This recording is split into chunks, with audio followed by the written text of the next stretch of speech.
kulang pa ng konti ang pakikipag-ugnayan ng Pangulo sa kanyang mga boss.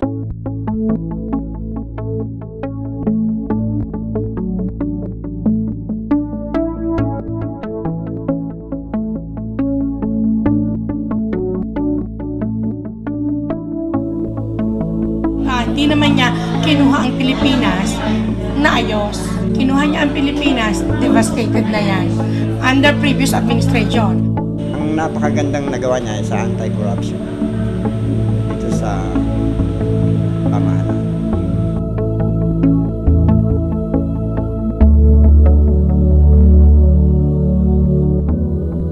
Bakit ngayon, tatanungin mo, mas mataas pa ngayon, panay ang taas ng gasolina, etc. bilhin?